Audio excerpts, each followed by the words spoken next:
rather than repeat what's in the program, I'm going to call on Ryan Craig, the winner of the Herald Award for Outstanding Contributions to Journalism, and he's going to say a few words.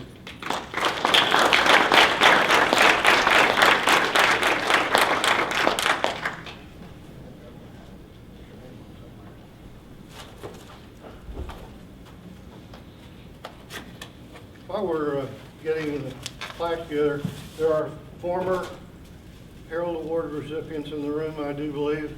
Would anybody who has previously been recognized with the Herald Award for Outstanding Contributions to Journalism please stand?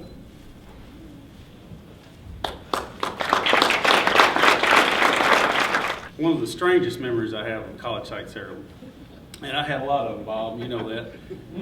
I was the humor columnist. I came over I had a complete history degree before I even walked in. My uncle is the famed rural journalist Larry Craig, sat on a rock wall and tried to talk me out of it, but I went in and worked for the Herald anyway. And while I was in there one day, I actually was designing pages, helping. I don't remember who I was helping out. It was after I'd been there a couple of years. I kind of did whatever, and they kind of just allowed me to do whatever because I wrote a column and people thought it was funny, and sometimes didn't, and we had death threats, but that's another story. But the point is that I was sitting in there, and we were in the back. I was in the back. Anybody remember we're up where we used to be? In the back was the back. It was a terrible place, but the front looked nice, but in the back where we did all the work wasn't. And I'm from Todd County, Kentucky, which is about 45 minutes, well, 40 minutes, or 35 now, then 65, depending on how fast you want to drive, up 68, 80 west. But anyway, when I was in the back there, I have an accent, if you can't tell, and there was a fellow that came in. He was wearing overalls and a cutoff t-shirt, come in, and he looked like he had a truck tore down in the front of the building there. Of course, you know if you're there very long what happens, you get towed. And so he came in and he said, "Hey, y'all got a tire too." And most of the people that were actually in the room were from the north. We didn't call them Yankees because they were my friends, but they were from the north. And they said, "What? Hey, y'all got a tire too." And they said, "We don't understand you." So they went to the back, got me, and I come out front. And he said, "Hey, man." I said, "Hey, man." He said, "You got a tire tool." I said, "Oh, you want a tire tool?" "Yes, I have one in my car." Nobody understood it. He wanted the tire tool. So in Kentucky, we speak two languages. I just want to point that out. I told all of them that you have to learn the local language when you move somewhere. But I enjoyed my time at the Herald. Bob knows I love him. I never had Bob as a teacher, but Bob taught me plenty. Because I already had a lot of the classes. I took legal history, all 3 parts of it at Western. I comped out of a lot of classes because of that. But I will say this, is that it had Bob and Corbin Goble put up with me. I made his life miserable for 2 semesters. God bless that man. And also, there was Harry Allen and Jim Howland and guys like that that put up with a lot, but most of them were retired and gone, not even at the campus anymore. But I will say this, is that when I got on my own and started reporting, and I remember one time a coach tried to cover up one of his assistant coaches choking a kid. Jim Howland's words were in my head, "Make him cry." So I did. I looked him in the eye and I told him, I said, "You know you've done wrong," and I made a grown football coach weep. So I will say this, is that there's been tenacity.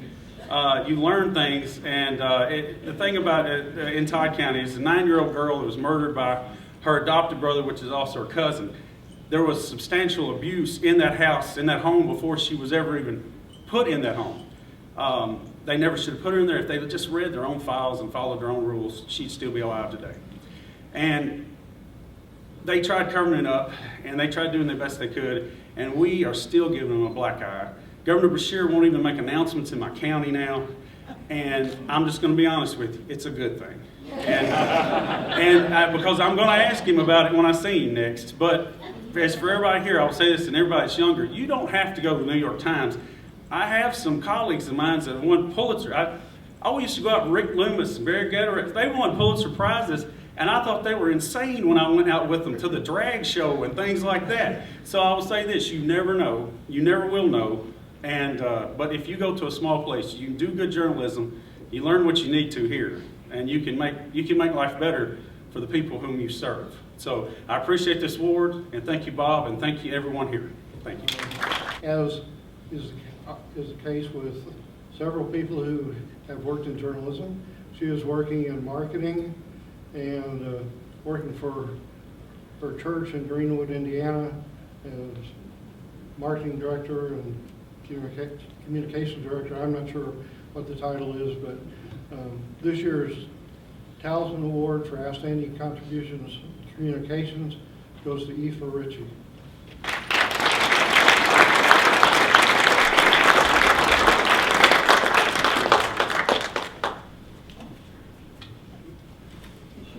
Kind of a neat opportunity, I think, since Mr. A called. When Mr. A calls, everybody answers, and just to kind of reflect back on everything that's happened in 20 years. I can't believe it. I was like, oh my goodness.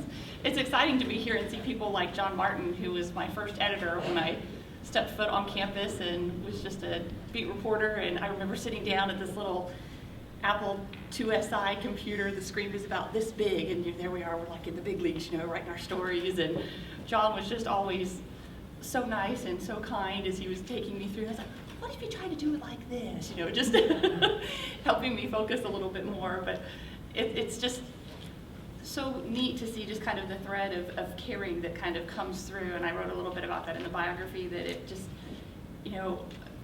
Mr. A, we could never thank you enough just for the way that not only me, but everyone, you just take us under your wing and help us learn together and grow together, and just the relationships that you make here, and the things that you're learning, just, it's just so valuable as you go out into the community and serve the community. And I think that's where our hearts are, and you just never know how that one person that you invest in, just where that's going to lead and continue to grow, just as you plant those seeds, that it goes on. So